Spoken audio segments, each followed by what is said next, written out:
Hola.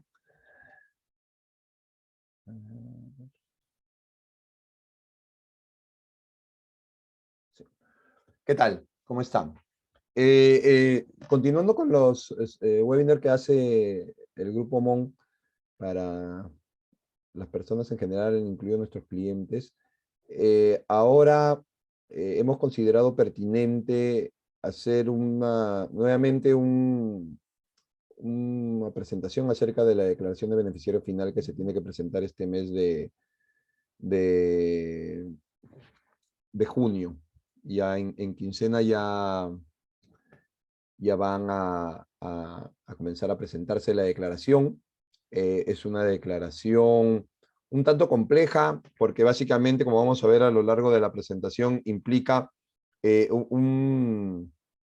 una revisión de documentos legales para tratar de llegar a determinar qué persona natural es aquella que tiene de manera directa, que es de la manera sencilla, o de manera indirecta, más del 10% de la propiedad de las acciones de las empresas peruanas.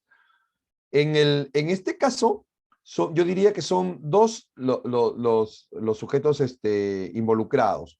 Uno, la empresa peruana que está frente a la administración tributaria, que se denomina sujeto obligado, ¿no? Obligado a presentar la declaración. Y el segundo es los beneficiarios finales, que son las personas naturales que son, reitero, propietarios de manera directa o indirecta de las acciones en más del 10% de las empresas peruanas. Entonces, vamos a iniciar la presentación con un tema muy sencillo. Esto lo tomé de una charla que fui organizada por un grupo que hizo una presentación y que me pareció conveniente, como un sustento de por qué sale esta norma, esta presentación de la declaración de beneficiarios finales, y que básicamente está en estándares internacionales. Actualmente, por temas de transparencia, se están pidiendo saber quién es la persona que está detrás de las empresas. Ya no solamente saber que el accionista es de repente un par de empresas más, sino saber quién está abajo o arriba, dependiendo de cómo lo quieran ver, de estas empresas, ¿no? Entonces hay una recomendación del FAF y del GAFI, la recomendación 24, acerca de la transparencia y beneficiario final de las personas jurídicas, ¿no? Para evitar también el uso indebido de las personas en todo lo que tiene que ver con lavado de activos, financiamiento del terrorismo, y por tal motivo lo que se pide es dar una información adecuada, precisa, oportuna sobre quién es el beneficiario final. Y en la recomendación 25 del FAF-GAFI también tenemos que no solamente estamos hablando de personas jurídicas, sino también de otras estructuras jurídicas que pueden haber, ¿no? Llámese fondos de inversión, llámese fideicomisos, trust, todo ese tipo de estructuras jurídicas que también se busca que ver, entre comillas, descubrir, levantar el velo acerca de qué personas naturales son las propietarias de dichos entidades jurídicas, como denomina la norma. Entonces, la OCDE también ha intervenido, ¿no? Y hay algunos estándares que ha establecido, ¿no? Un primer estándar, intercambio de información a requerimiento entre los distintos países vía sus administraciones tributarias. Y un segundo estándar es el intercambio de información automático, ¿no? Que también ya está recogido en nuestro código tributario peruano, y que obliga de alguna manera a intercambiar información con otros países con los cuales se hayan celebrado o hayan sido firmantes de los acuerdos multilaterales o bilaterales que a veces también tenemos. Entonces, tenemos, por ejemplo, que ya Perú se ha adherido a la Convención Multilateral sobre Asistencia Administrativa Mutua en materia fiscal, ¿no? Vía la resolución legislativa que figura allí. Hemos celebrado algunos acuerdos con autoridades competentes, unos acuerdos multilaterales, ¿no? Para acerca del reporte país por país, desde el 2018, ¿no? Y que se aplica a partir de 2020, con estándares de confidencialidad y seguridad de información que debe tener la administración tributaria. Es decir, no se desconoce la facultad de la administración de llegar a esta información, pero sí se le recomienda cierto estándar en cuanto a la seguridad que deben de tener sobre esa información. Y finalmente, a aplicar un estándar común de reporte no uniformizado, donde Perú se ha obligado a suministrar información financiera a SUNAT, ¿no?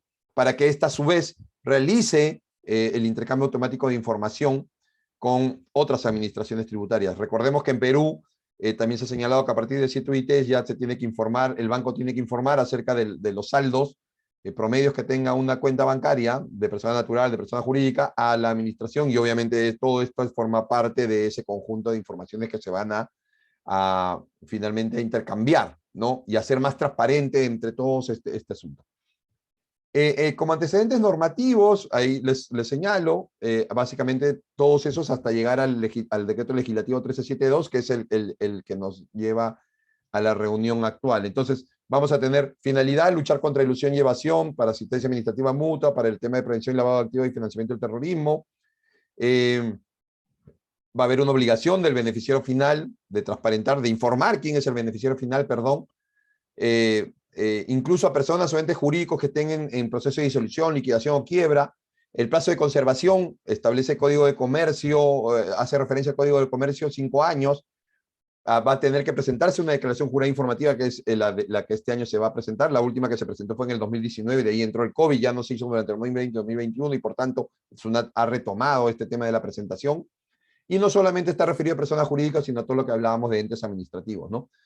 ¿Qué más? SUNAT va a poder pedir incluso información, ¿no? Al obligar a que muestre tu información al sujeto obligado, a la empresa peruana que presenta la declaración.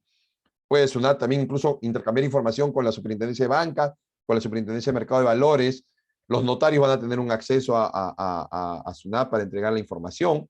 Los notarios, para constituir empresas, incluso están obligados a pedir previamente el formato de beneficiario final, que lo vamos a mostrar más adelante, que se tiene que firmar. Si estás en otro país, y tiene que venir apostillado.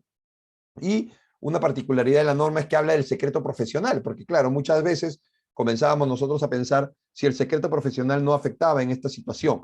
Y lo que hemos llegado a determinar es que el secreto profesional, por la norma, tal como la ha redactado y la ha mencionado de manera expresa, te dice que solo va a proteger la comunicación entre el cliente y el profesional, pero eso no quiere decir de ninguna manera que el profesional, ante un requerimiento de la propia administración, tenga que comunicar la data que él sabe, ¿no? Para ponerla a disposición de la administración. Eso es lo que menciona el decreto legislativo. Permítanme que quiero incluso leérselos para que todos lo tengamos en consideración. El 1372, en una norma expresa, no la encuentro, acá está, habla acerca del secreto profesional y te menciona: las comunicaciones entre profesionales de derecho, profesionales de ciencias contables financieras y sus clientes solo está protegida por el secreto profesional en la medida que los mencionados profesionales ejerzan su profesión.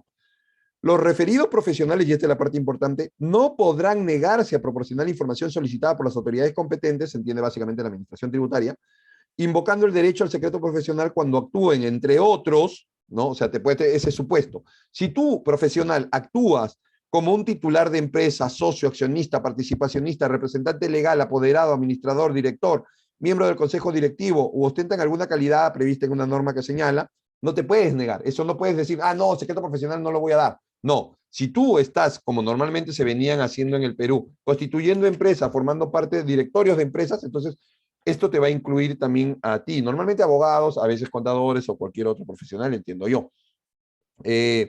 Entonces, eso no puede ser, no constituye, ¿no? Incluso dice, la información relacionada a la identificación de los beneficiarios finales o de las personas jurídicas y entes jurídicos que se proporcionen, que se proporcionan a las autoridades competentes en cumplimiento de este decreto legislativo por los profesionales de derecho, ciencias contables y financieras, no constituye violación al secreto profesional ni tampoco está sujeto a las restricciones sobre revelación de información derivadas de la confidencialidad impuesta por vía contractual o cualquier disposición legal o reglamentaria. Entonces, como vemos, ya el secreto profesional se ha regulado de manera específica en esta norma, diciendo que el hecho de revelar esa información no constituye una violación del mismo. Entrando ya en materia, el beneficiario final, básicamente, dos supuestos, ¿no? Persona natural que efectivamente o finalmente posee o controla personas jurídicas, o persona natural que finalmente posee o controla a un cliente o una persona natural en cuyo nombre realiza una transacción. Eso lo dice la norma de manera muy, muy escueta, así. Entonces, ¿qué te dice además? Y esta es la parte importante. Me voy a centrar básicamente en los ejemplos de personas jurídicas, porque eso es lo que más, lo que más hemos visto, lo que más se ve en el Perú. Y yo diría que la norma, de manera expresa, ha establecido 3 criterios básicos para establecer cuándo es que una persona natural va a ser considerada como un beneficiario final. Tenemos el criterio 1, que habla de propiedad directa o de propiedad indirecta, cuando una persona es propietario directo o indirecto de una empresa. En este caso, una persona natural que posee más del 10% de una persona jurídica peruana es un beneficiario final en calidad de propietario directo, porque directamente desde la empresa es el accionista con 10%. Un segundo caso es el de la propiedad indirecta, ¿no? Cuando uno tiene una persona jurídica, como este primer caso, por ejemplo, una persona jurídica, una persona, y de estas sus accionistas son una persona jurídica a su vez y una persona natural. Como vemos, es el del que hablamos en el caso anterior, propiedad directa. Pero esta persona jurídica, a su vez, tiene otros accionistas. Y estos accionistas vienen a ser los que son el propietario indirecto. ¿Por qué indirecto? Porque interpone a una empresa, Cobresac en este caso, para ser propietario de SINSAC, para ser accionista de SINSAC, ¿no? Es un accionista o un propietario indirecto, porque tienes interpuesta una persona jurídica acá. No es directamente como la señora Medina, sino de manera indirecta, a través de Cobresac, que es accionista de SINSAC. Otros supuestos también de propiedad indirecta es cuando, por ejemplo, tienes un accionista. Normalmente, por ejemplo, este es el caso típico del abogado, que en nombre de alguien constituye una empresa, el abogado viene a ser el accionista, legalmente hablando, pero tienes un mandato sin representación, ¿no? Porque tú representas a su vez a tu cliente, que es el accionista real de la empresa. Generalmente estos supuestos se hacen para constituir de manera más rápida y expeditiva el tema de constituir una empresa en Perú. Entonces tú le encargas al abogado, el abogado se pone como accionista y generalmente posteriormente hace la transferencia de acciones, o de repente nunca la hace o se demoran en hacerlo. Bueno, en ese tiempo a la administración tributaria lo que le va a interesar es no el abogado como accionista, sino su cliente como accionista, ¿no? Que es indirecto. Y otro supuesto es el caso de parientes o cónyuges, porque la norma incluye que si, por ejemplo, una persona es dueño de un porcentaje y su consanguíneo o su pariente afín, como habla la norma, hasta el segundo grado, sumados todos los parientes, llegan a más del 10%, a 10 o más del 10%, entonces todos ellos se van a considerar como un beneficiario final, ¿no? Por eso que acá la figura de una persona con su familia, entre todos tienen 10 justo, entonces a esas personas, todas incluidas, se les van a declarar como beneficiario final. Ese es el primer criterio, propiedad, ¿no? ¿Directa o indirecta? Segundo criterio. El segundo criterio que ha mencionado la norma habla de la persona natural que ejerce el control de la persona jurídica por medios distintos a la propiedad. Ya no estamos hablando de un accionista, ¿no? Estamos hablando, y la norma abre el abanico de posibilidades y establece algunos ejemplos, no ejemplos, sino básicamente variables, yo diría, o supuestos, ¿no? Viene a ser beneficiario final aquella persona que tiene facultades para designar o remover a la mayor parte de los órganos de la administración, dirección o supervisión de la persona jurídica. ¿Se entiende? De la persona jurídica que va a declarar ante la administración de la empresa peruana. Ese es un primer supuesto, ¿no? Puede designar o remover a la mayor parte de los órganos. Aquel que ejerce un poder de decisión sobre cuestiones de carácter operativo y o comercial de la persona jurídica. En ese supuesto también se considera esa persona que no es accionista, pero que, por ejemplo, tiene poder de decisión sobre cosas como contrata a esta persona, vende a tal persona, gestionemos un préstamo al banco, etcétera. Ese tipo de decisiones, esa es una persona que ejerce el control. No es propietario, legalmente hablando, ¿no? O sea, en los papeles no figura como un propietario, pero tiene ese poder de decisión. Y finalmente el último criterio que también, o variable que toma en cuenta la administración para este criterio número 2, es las facultades para ejercer otras formas de control dentro de la persona jurídica, ¿no? Ahora, ¿a qué se refiere con control? La palabra es importante definirla, por eso la norma dice. ¿Qué es el control? Es la influencia preponderante y continua en la toma de decisiones, ¿no? El beneficiario final ostenta facultades para adoptar o imponer decisiones con independencia que ocupe o no cargo formal. Puede ser o no puede ser gerente, puede ser o no puede ser accionista, ¿no? En la persona jurídica puede ser incluso a través de parientes, cónyuges, e incluso habla de la unión de hecho. Entonces, como vemos, este segundo criterio es como, yo diría, más como un criterio informal, no es que figure que yo pueda hacer una línea y llegar hasta él, porque él es accionista de una empresa que está en el cuarto nivel arriba de la empresa peruana, sino que básicamente es una persona que designa a alguien, a él lo nombra gerente, él dice, ya de ahora en adelante vas a ser gerente tú, y se hace el acto y todo lo demás, o vamos a contratar con esta persona, o yo tomo una decisión sobre esto, o digo, ya no más, ya no contrato a esta persona, etcétera. Ese tipo de control, ese es entonces el beneficiario final. Obviamente que, por si acaso, los criterios, y eso es algo que que debería de repente haberlo dicho al principio, los criterios son excluyentes uno a otro y en manera, ¿cómo decirlo? Paulatina, ¿no? Primer criterio, ¿aplico?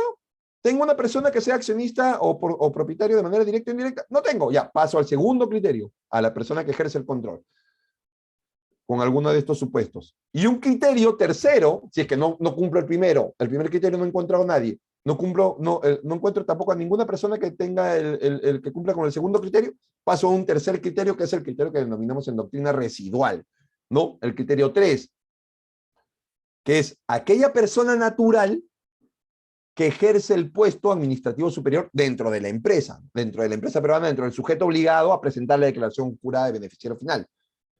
Entonces, la norma incluso habla del que es el gerente general, o el que ejerce algo similar, las gerencias, el directorio, quien haga de sus veces, menciona, al órgano o área que encabece la estructura funcional o gestión de toda persona jurídica, eso también. Entonces, la norma ha establecido, ¿no? El gerente general, los directores, el órgano que encabece la estructura funcional, y te menciona algo muy particular, te dice, si por ejemplo el directorio es un órgano colegiado, o sea, compuesto por varias personas, entonces todos son los beneficiarios finales. No es uno solo, es todo el directorio. Si son la gerencia, no sé, pues si son varios gerentes y entre todos toman decisiones, bueno, todos los gerentes. Eso es importante. Y otra particularidad adicional que tiene esto, es que en este criterio 3, en este criterio residual, la norma señala una obligación al sujeto obligado, le dice, ojo, si tú vas a estar en este supuesto del criterio 3, donde voy a decir al órgano, a la persona natural que ocupe el puesto administrativo superior, eso lo vas a tener que publicar en tu portal web, de manera permanente. Tiene que estar en algún lado, debe de decir esto. No dice cómo, dice simplemente que tiene que estar. Y te dice, y si no tienes el portal web, bueno, entonces lo vas a publicar en un diario de circulación, de mayor circulación, una vez en cada ejercicio. Eso es lo que establece la norma, una cosa particular, porque claro, entendemos que en este supuesto la norma dice, oye, bueno, no encuentro, ¿no? Perdón, el sujeto obligado dice, no tengo. Bueno, entonces el gerente, el directorio, pero adicionalmente, como esto no está en ningún lado, públicalo. Hazlo público, ¿no? Eso es un requisito adicional que ha puesto la norma. Esto de personas naturales en entes jurídicos es generalmente lo que estábamos hablando en fondos de inversión, fideicomisos, trust, donde te dice quiénes son las personas que deberían de ser. Lo paso rápido porque generalmente no tenemos muchos casos de estos y me interesa más llegar a otras cosas que son de repente de mayor importancia para ustedes. Después también lo que vamos a tener es, como segundo tema, las obligaciones de los beneficiarios finales, ¿no? De los beneficiarios finales. Recordemos, hay dos personas importantes en todo esto. El beneficiario final, la persona de la cual voy a informar, de la que se va a informar a la administración, que es el beneficiario final de la empresa, y el sujeto obligado, que es la persona que va a presentar la declaración. En esta parte vamos a hablar acerca de la obligación que tienen los beneficiarios finales, de aquel del cual respecto voy a informar, ¿no? Lo primero es que está obligado a proporcionar la información y documentación sustentatoria al sujeto obligado a presentar la declaración, ¿no? A la empresa. Está obligado a decirle, oye, yo soy el beneficiario final, porque la empresa se supone que le va a preguntar, oye, yo creo que tú eres, y le va a decir, sí, yo soy, mira, acá están los papeles que demuestran que soy. Tienes que completar y firmar el formato de beneficiario final, que lo vamos a ver más adelante. Tienes que comunicarle, el beneficiario final tiene la obligación de comunicarle al sujeto obligado, a la empresa peruana, a la persona jurídica peruana que va a presentar la declaración, cuando haya un cambio, ¿no? Si, por ejemplo, yo te dije, oye, sí, yo soy, y al siguiente año ya vendí mis acciones, le digo a la administración, al sujeto obligado, le digo, oye, empresa, por si acaso, ya no soy el beneficiario final, he vendido mis acciones, ahora el nuevo beneficiario final o nuevo accionista es fulano de tal.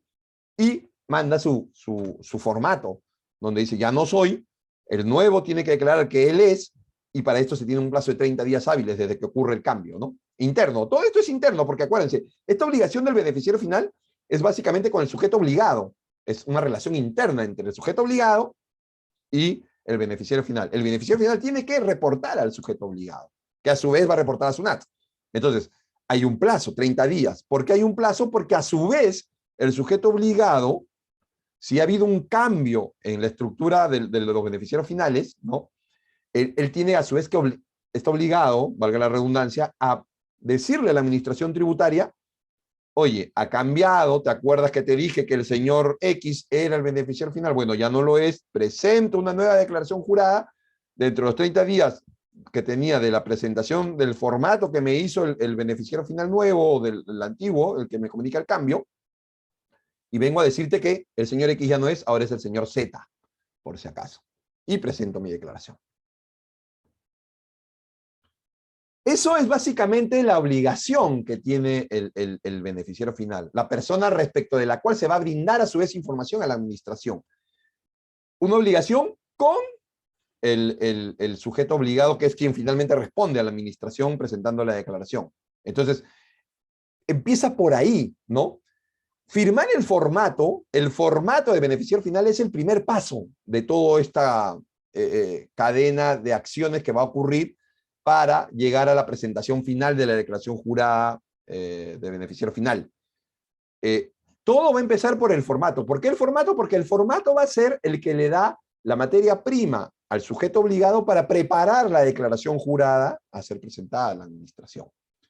Entonces, el otro actor importante en la declaración de beneficiario final es el sujeto obligado. Yo hasta diría, es finalmente quien interesa que cumpla con su función, porque va a ser él quien presente la declaración. Que si no la presenta va a tener sanciones, que si la presenta mal va a tener sanciones. Entonces, él es el que tiene que, frente a la administración tributaria, responder de esta presentación de la declaración de beneficiario final. Y la norma, dada la estructura y de los supuestos que ha establecido, son dos los que pueden ser el sujeto obligado. La persona jurídica domiciliada, la normal, la empresa, la persona, la SAC, en muchos de nuestros casos, la SAC, la SA, y el ente jurídico domiciliado, en el caso de fideicomiso, esto que hablamos, trust, fondos de inversión, a eso le denominamos ente jurídico domiciliado porque no es una persona jurídica propiamente, sino un ente jurídico. Entonces, esos son los dos principales, quienes van a tener que cumplir la obligación de presentar la declaración del beneficiario final. Pero también la norma, o sea, uno normalmente considera, ¿no? Oye, es la persona jurídica domiciliada, es el ente jurídico domiciliado. Claro, todos domiciliados, porque obviamente el vínculo es así, ¿no? Tiene que ser, lo lógico pensar es que la administración tributaria tiene que exigirle la presentación de la declaración a personas jurídicas que se encuentren domiciliadas en el Perú. Pero la norma habla de unos supuestos de personas, de entidades no domiciliadas que están obligadas a presentar la declaración. ¿Quién, por ejemplo? ¿No? Y lo dice, lo menciona de manera expresa. Aquella persona jurídica del exterior que tiene una sucursal en Perú, o que tiene una agencia, o un establecimiento permanente. Ellos también están obligados a hacer la presentación de la declaración jurada del beneficiario final. ¿Quién más que sea en el exterior? Aquella persona natural jurídica que gestione el patrimonio autónomo o los fondos de inversión que son del exterior, pero que se encuentran domiciliados en el país, ¿no? Me refiero a la persona natural o jurídica que gestiona el patrimonio autónomo, esa tiene que estar domiciliada en el país. Si quien gestiona el patrimonio autónomo o el fondo de inversión del exterior está domiciliado en el país, tiene que informar acerca del beneficiario final de ese patrimonio o fondo de inversión. Y si, por ejemplo, tenemos un consorcio, ¿no? constituido por empresas del exterior, y una de esas empresas es domiciliada en el Perú, entonces esa empresa domiciliada en el Perú tiene que informar acerca del consorcio, de los beneficiarios finales del consorcio como tal. Ahora, ¿qué más nos pide la norma? Establece obligaciones para esta persona jurídica peruana. Centremos el caso en la persona jurídica peruana. Me voy a centrar, pero como ustedes habían visto, hay supuestos en los cuales puede ser que personas jurídicas del exterior también se encuentren, o entes jurídicos del interior se encuentren obligados. Pero yo me voy a centrar básicamente en el caso de la persona, del sujeto obligado, persona jurídica peruana que está domiciliada en el Perú y que está obligada. Yo diría que son dos las obligaciones de este sujeto obligado a declarar, a presentar la declaración. El primero es identificar, obtener, actualizar, declarar, conservar, proporcionar información sobre los beneficiarios finales. Es él el que se encuentra obligado a decirle a alguien, oye, tú eres el beneficiario final, preguntarle, ¿no? Tú eres, porque según mis papeles acá societarios que tengo, eres tú el beneficiario final. Si no tiene los suficientes papeles, buscar que actualizarlo, que obtenerlo primero y después, segundo, mantenerlo actualizado. Luego que hago un análisis de los papeles, me mandan la declaración de beneficiario final, el beneficiario final mismo, el formato de beneficiario final me lo manda, yo lo voy a declarar. Baseo esa información a mi declaración jurada de beneficiarios finales y la presento, la declaro. Conservo esta data, esta documentación, y cuando sea requerido voy a proporcionar información. ¿Qué más voy a tener? Voy a tener que cumplir con el procedimiento de debida diligencia que establece la norma, ¿no? Una vez que ya tengo este tema ya mapeado de los beneficiarios finales, quiénes son, quiénes los he identificado, los he declarado, tengo que implementar un procedimiento interno, ¿no? Que me permita recabar información, verificar la data de los beneficiarios finales que esté actualizada. Si viene la administración tributaria y quiere acceder a la data, brindarle una facilidad para que acceda. Actualizar por lo menos una vez al año la data que tengo del beneficiario final, de la recomendación siempre al cierre de cada ejercicio. Si hay un cambio de beneficiario final y yo lo sé, yo sujeto obligado sé que ha habido un cambio, entonces decirle al beneficiario, o al nuevo, o al antiguo, oye, dime quién es el nuevo beneficiario, ¿no? Y siempre conservar la información por 5 años. Implementar el formato a ser llenado por los beneficiarios finales también es una obligación del sujeto obligado. Este es el formato que está en la norma peruana, ¿ya?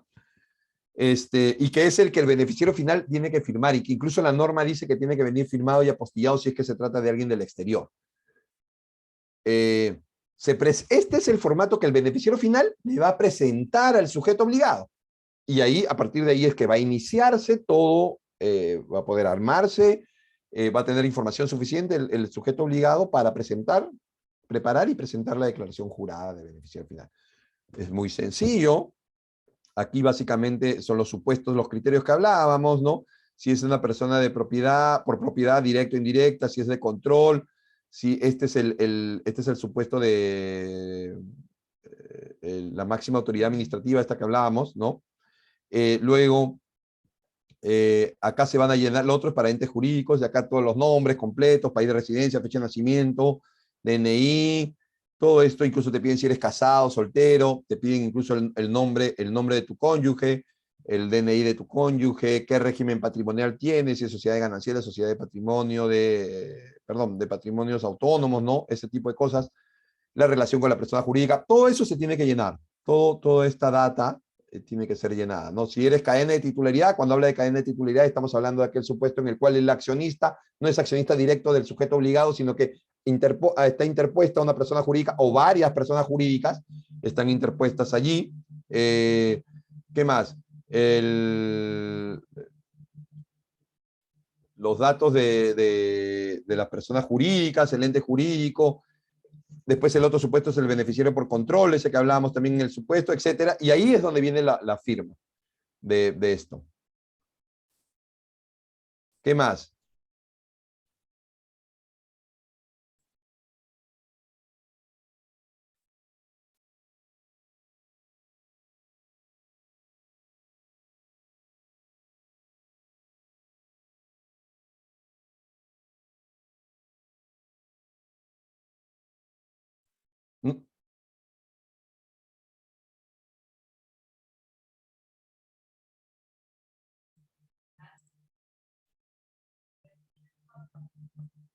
Entonces, disculpen, se interrumpió.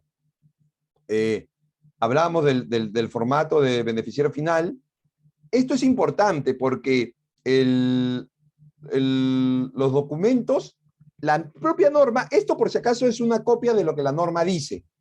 La norma establece que hay documentos que debe de solicitar, archivar y conservar el beneficiario final. Y te hace una transcripción, preferido copiar la norma porque me parece más explicativa que la otra, es, el primero es el más importante, ¿no? Copia del documento que respalde su incorporación legal en la persona jurídica como beneficiario final, la minuta de constitución, la copia de la escritura pública, el contrato de fecha cierta, etcétera. La transferencia, la copia del acuerdo del órgano de la persona jurídica facultado para autorizar la transferencia de participaciones, eso es importantísimo. Entonces, eso es data que adjunto al formato, se tiene, el sujeto obligado tiene que contar. Entonces, es necesario esto. Felizmente habla de copias. La otra vez conversando con la doctora Ábalos, que es con la otra persona con la que vemos este asunto, estamos en esa duda, pero la norma habla de copia, así que no necesito un original.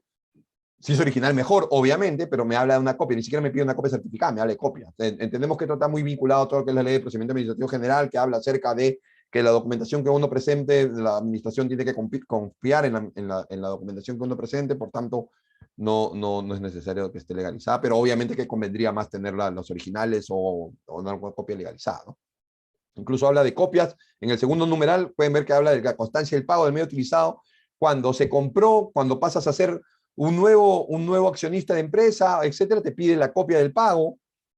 Este es algo que no entendemos muy bien, pero que de repente tiene que ver con un tema de control, que el tercer numeral, cuando habla de la constancia y distribución de dividendos o cualquier rendimiento por parte de la persona jurídica, incluyendo su pago, no entendemos muy bien porque no lo dice la norma, pero ¿por qué tendría yo que tener eso?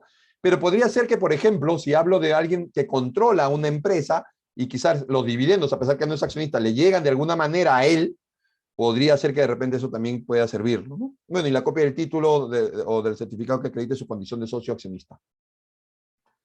Ahora, ¿qué tenemos?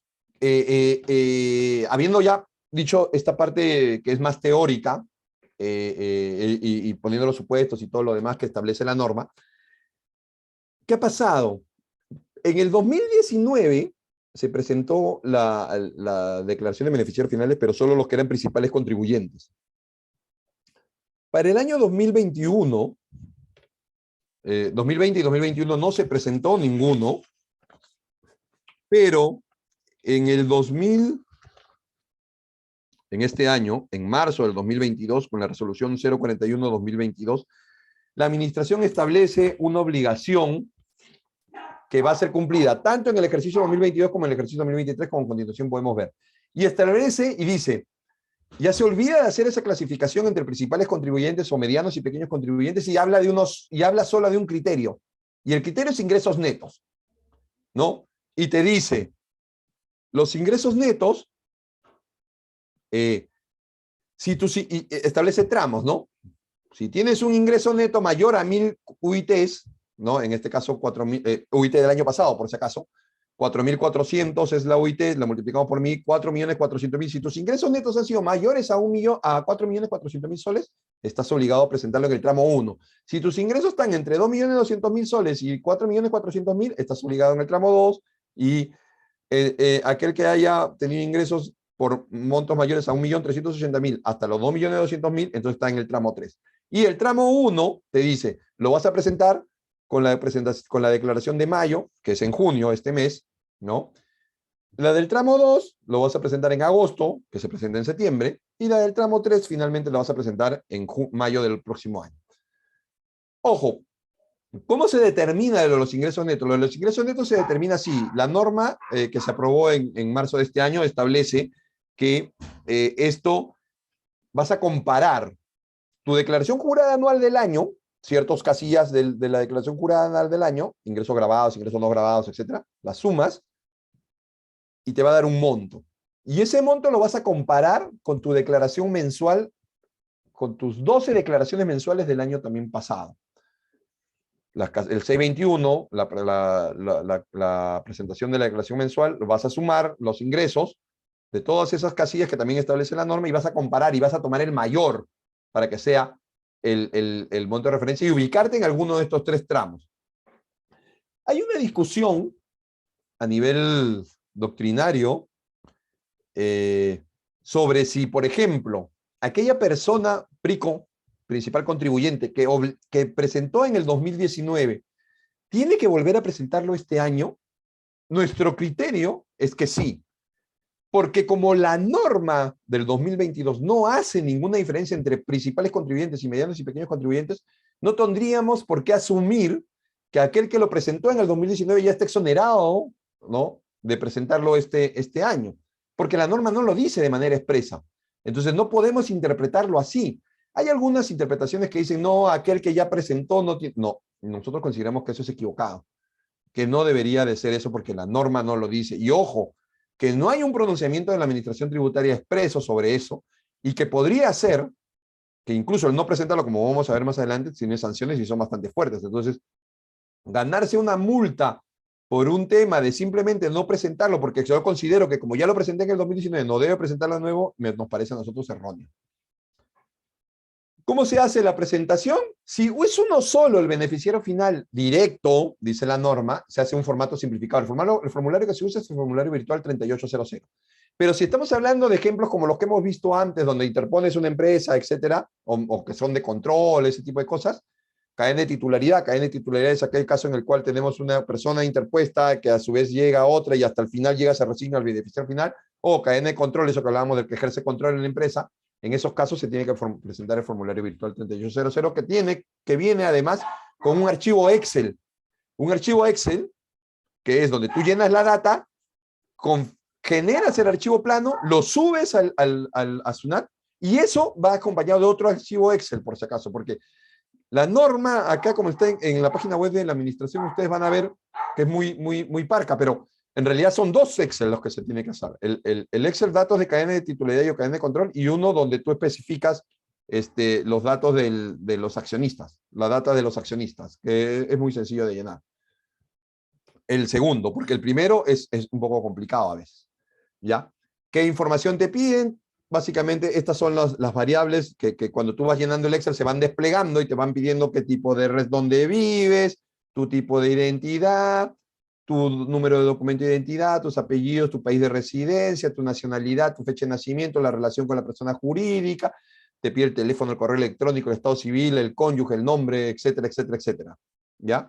Todo eso se va llenando, es un Excel así que vas tú llenándolo y va creciendo porque es bien a lo largo horizontalmente, es bien largo, vas llenando, se van desplegando algunas variables y tú vas ahí colocando un poco complejo, sobre todo la complejidad está cuando tienes muchas empresas interpuestas, ¿no? Entonces ahí nosotros hemos llegado a tener a veces hasta 90 filas llenas de personas, porque se tiene que ir haciendo el desplegar este asunto, ¿no?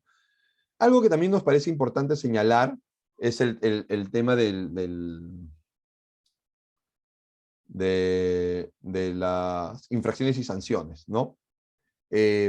Tenemos infracciones y sanciones vinculadas a la presentación de declaraciones, tenemos infracciones y sanciones vinculadas a la obligación de contar con un sustento y tenemos vinculadas a control de administración, por parte de la administración tributaria, informar y comparecer ante la misma, ¿no? La primera pueden llegar a tener incluso como multas el 0.6% de los ingresos netos, teniendo un monto mínimo de 23.000 soles y montos máximos de 230.000 soles. Estamos hablando acá de unos $6.000 como mínimo y unos $60.000 hasta como máximo, ¿no? Hasta 53. Y si presentas otras declaraciones en forma incompleta, también es la misma sanción. Entonces hay que tener mucho cuidado, son sanciones bastante fuertes.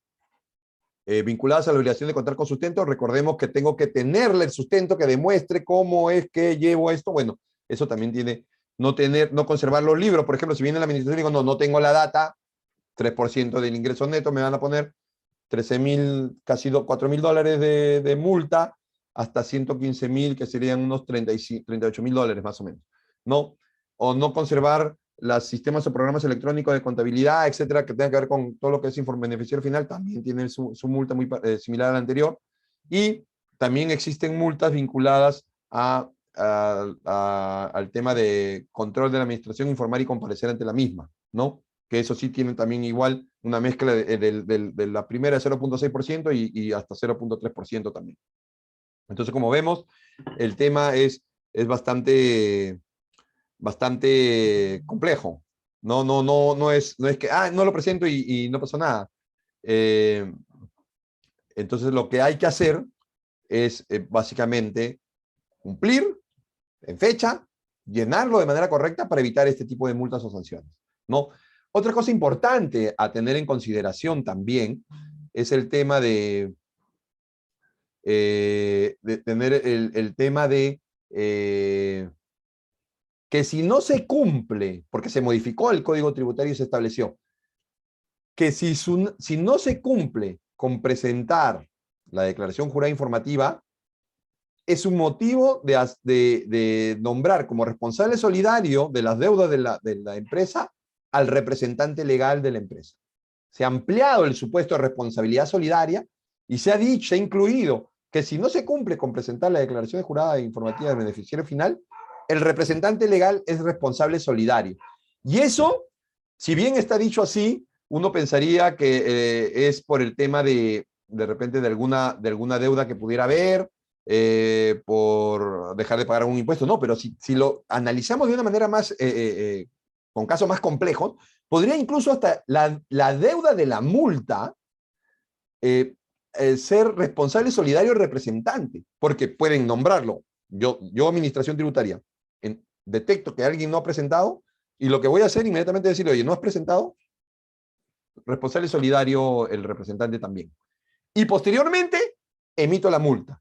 La multa, como es una deuda de la administración, ya la puede pagar o la empresa o el representante, dependiendo de a quién se lo pida la administración, porque como ya lo nombró responsable solidario, le va a decir, tú eres el responsable solidario porque no se presentó la declaración. Cumpliste el hecho objetivo, no se presentó la declaración. Por tanto, entonces tienes que puede ser declarado como responsable solidario de esta deuda. Algunos ejemplos que hemos creído conveniente poner en la consideración de ustedes es este primero, por ejemplo, donde tenemos un test de propiedad indirecta, un test de propiedad indirecta, y este test es de propiedad directa. Recordemos, una persona jurídica, ¿no? Que tiene 3 accionistas, ¿no? SINSAC con 20%, el señor Carrillo con 20% y el Cerro de Oro SAC con 60% de esta persona jurídica.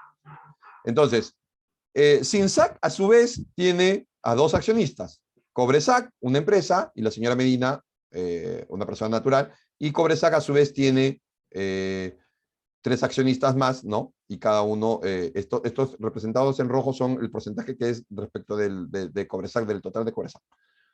Y después el señor Carrillo es propiedad directa, ya sabemos, y después tenemos Cerro de Oro SAC, que es el 60%, que se divide a su vez en 2, ¿no? Gold SAC, que tiene el 60%, y Gold Mine, o Gold Mine, como lo quieren decir, 40%, y a su vez, acá tenemos a un accionista, dueño íntegro de Gold SAC, y de Gold Mine tenemos a 2 accionistas. Entonces la pregunta que nos podríamos hacer es, ¿en propiedad directa? El señor Carrillo, 20% directo, a él es el que tengo que informar. ¿Tiene más del 10? Lo informo. ¿A quién más voy a informar?